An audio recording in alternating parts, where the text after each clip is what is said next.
Good morning बच्चों। आज हम लोकतांत्रिक की जो किताब है, हमारी लोकतंत्र वाली जो किताब है, उससे हम चौथा अध्याय करेंगे, संस्थाओं का कामकाज। ठीक है ना, संस्थाओं का कामकाज। लोकतंत्र का मतलब लोगों द्वारा अपने शासकों का चुनाव करना भर ही नहीं होता है। लोकतांत्रिक व्यवस्था में शासकों को कुछ कायदे कानूनों को मानना होता है, उन्हें भी संस्थाओं के साथ और संस्थाओं के भीतर रहकर ही काम करना होता है। मतलब ये है कि अगर कोई सरकार बहुमत के द्वारा बनकर आ गई है तो वो अपनी नहीं चला सकती, अकेले वो काम नहीं कर सकती, उसको और संस्थाओं के साथ मिलकर कायदे कानूनों को मान कर के काम करना होता है। इस अध्याय में हम संस्थाओं के कामकाज से संबंधित ही बातें करेंगे। हम इसमें समझने का प्रयास करेंगे कि हमारे देश में किस तरह ये महत्वपूर्ण फैसले लागू किए जाते हैं, यानी जो भी कानून बनता है कैसे लागू होता है। हम ये भी देखेंगे कि इन फैसलों से संबंधित विवादों को किस तरह सुलझाया जाता है, यानी अगर कोई कानून बन जाता है और अगर उसमें कोई विवाद खड़ा हो जाता है तो फिर वो कैसे सुलझाया जाता है। जैसे अभी हम देख रहे हैं किसानों का आंदोलन एक चल रहा है कि एक अध्यादेश जारी हो रहा है और उसके खिलाफत में सारे किसान खड़े हो गए। तो अब ये मामला कैसे सुलझेगा? अभी तो पहले वो लोग कह रहे बैठ के बातचीत होगी, लेकिन अगर बैठ के नहीं तो तब ये मामला कैसे सुलझेगा, ये हम इस पार्ट में देखेंगे। इस अध्याय में हम इन फैसलों से में महत्वपूर्ण भूमिका निभाने वाली 3 संस्थाओं, विधायिकी या विधायिका, कार्यपालिका और न्यायपालिका के बारे में भी हम पढ़ेंगे। तो हम पहले भी थोड़ा बहुत कुछ जानते हैं इसके बारे में। विधायिका का काम है कानून बनाना, कार्यपालिका का काम है कानून लागू करना, और न्यायपालिका का काम है अगर कोई विवाद खड़ा होता है उस कानून से संबंधित तो उसका निपटारा करना, उसके लिए सही हल ढूंढना। हर संस्था के संबंध में हम यह प्रश्न करेंगे कि वो किस तरह के काम करती है, एक संस्था दूसरी संस्था से कैसे जुड़ी, यानी विधायिका कार्यपालिका से कैसे जुड़ी है, विधायिका कार्यपालिका न्यायपालिका से कैसे जुड़ी है, ये हम इसमें देखेंगे। इनके कामों को क्या चीज कम या ज्यादा लोकतांत्रिक बनाती है। इस अध्याय का मुख्य उद्देश्य यह समझना है कि किस तरह ये संस्थाएं मिलकर सरकार का काम करती हैं। कई बार हम इनकी तुलना दूसरी लोकतांत्रिक व्यवस्थाओं से भी करते हैं। इस अध्याय में हम राष्ट्रीय स्तर की सरकार के कामकाज से उदाहरण देखेंगे। राष्ट्रीय स्तर पर भारत की सरकार को केंद्र या संघ की सरकार भी कहा जाता है। केंद्र सरकार भी कहते हैं ना, जैसे अभी केंद्र में बीजेपी है और हर राज्य की अपनी सरकार होती, तो हमारे यहाँ मेन जो सरकार है तो केंद्र सरकार कहलाती या संघ सरकार भी कहलाती है। इस अध्याय को पढ़ते हुए हम अपने प्रदेश की सरकार के कामकाज के उदाहरणों पर भी नजर रखेंगे कि हमारे एक तो केंद्र सरकार के और हमारे राज्य सरकार के बारे में भी हम इसमें सीखेंगे कि कैसे वो संस्थाओं के साथ मिल करके कामकाज करते हैं। तो सबसे पहले 4.1 आ रहा है, प्रमुख नीतिगत फैसले कैसे लिए जाते हैं, यानी कोई भी कानून कैसे बनता है, उसके लिए फैसला कैसे लिया जाता है, कौन हस्ताक्षर करता है, कौन जिम्मेदार होता है, अगर उसके लिए कोई विवाद खड़ा होता है तो उस विवाद पर कैसे हल निकाला जाता है, ये सब हम 4.1 में देखेंगे। और हम ये देखेंगे एक उदाहरण से, एक सरकारी आदेश, और ये सच्ची कहानी है, कहानी नहीं है, बिल्कुल सही बात है ये, कि एक सरकारी आदेश जारी हुआ था।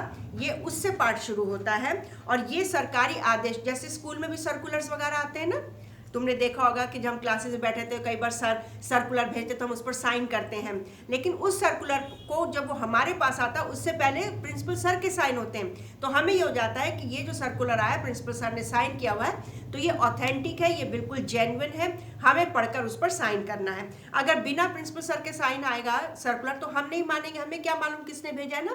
तो एक साइन और एक मोहर लगना जरूरी होता है, तब वो सरकार जो सर्कुलर होता है, जो आदेश होता है, वो वैलिड हो जाता है। तो वही हम इसमें देखेंगे।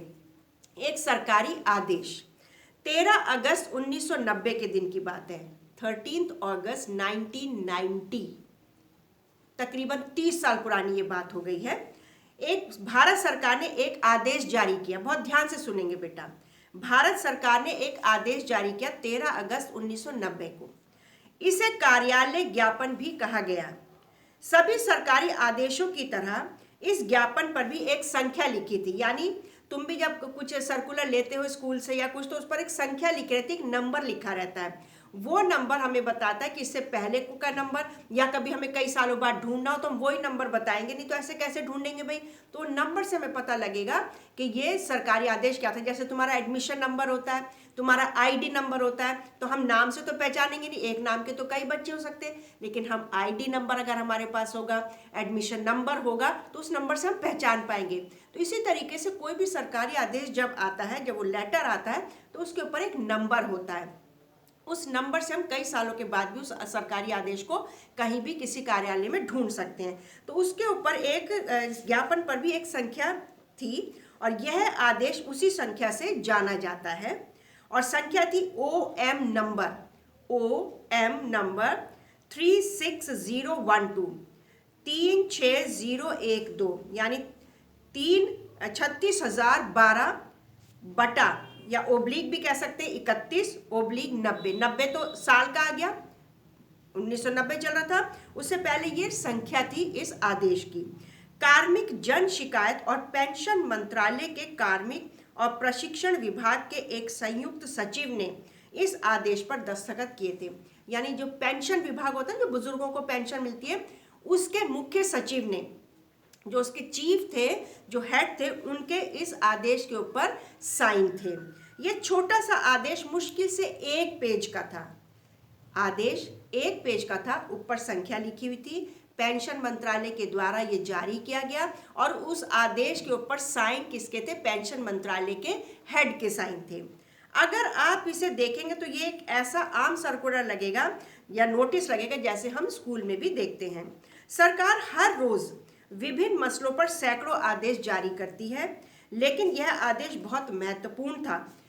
रोज सैकड़ों आदेश निकलते हैं, लेकिन ये आदेश महत्वपूर्ण था। जैसे अभी किसानों वाला आदेश, अध्यादेश जो जारी हुआ है, महत्वपूर्ण बन गया ना कितना। सरकार तो अपनी तरफ से कह रही भी वो तो भलाई करे किसानों की, लेकिन किसान ही कह रहे नहीं हमारी भलाई नहीं है, तो वो बातचीत से ही हल होगा। और अगर बातचीत से हल नहीं हुआ मसला, तो हो सकता कोर्ट में जाना पड़े, तब ये विवाद सुलझेगा। क्योंकि हमारे यहाँ विधायिका, कार्यपालिका और न्यायपालिका, तो इन तीनों संस्थाओं में एक मेल होता है, ये मेल से ही संस्थाएं चलती हैं।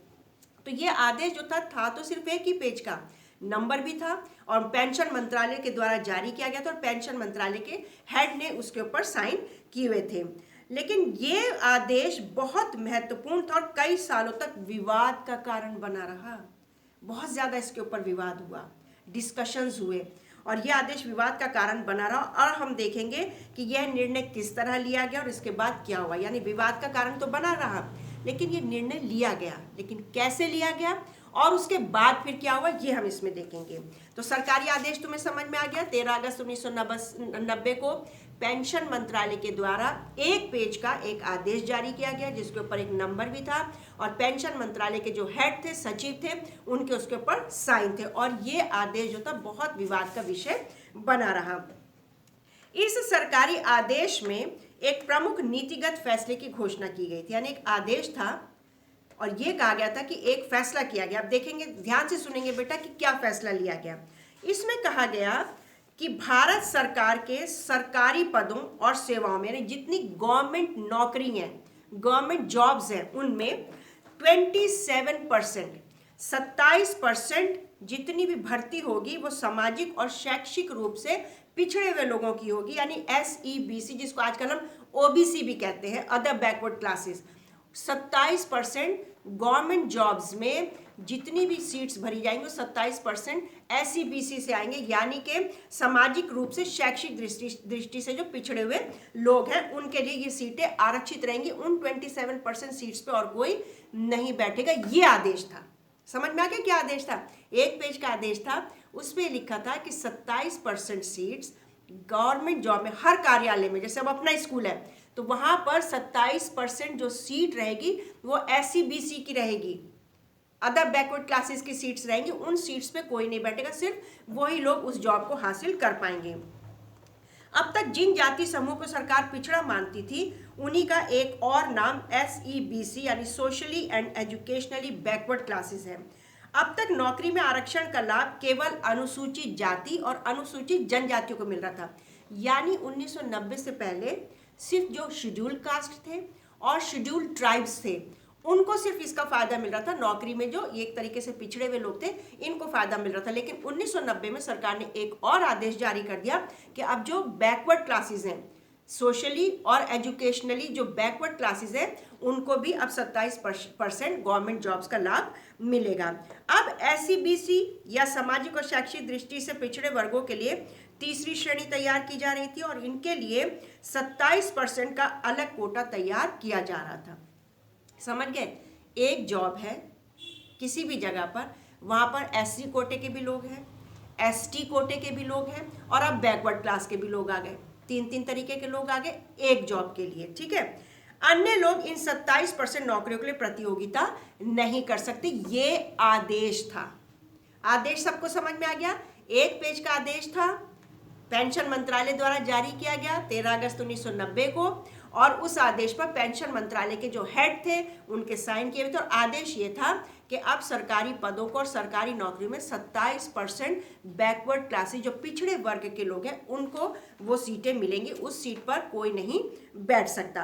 अब तुम क्या समझते हो कि जो ये आदेश जारी किया गया इस पर सिर्फ एक ही के साइन थे, तो क्या ये फैसला सिर्फ उस एक व्यक्ति ने लिया होगा या उसके साथ कोई और भी होगा, या एक व्यक्ति था या पूरा ग्रुप था? ये हम देखेंगे दूसरे वीडियो में कि ये सरकारी आदेश कैसे जारी हुआ, जो इतना विवाद का विषय बना रहा, इस पर इतनी कंट्रोवर्शियल केस बन गया था ये केस, बहुत ज़्यादा लड़ाई झगड़े हुए, तो कैसे ये फैसला लिया गया था ये हम दूसरे वीडियो में देखेंगे।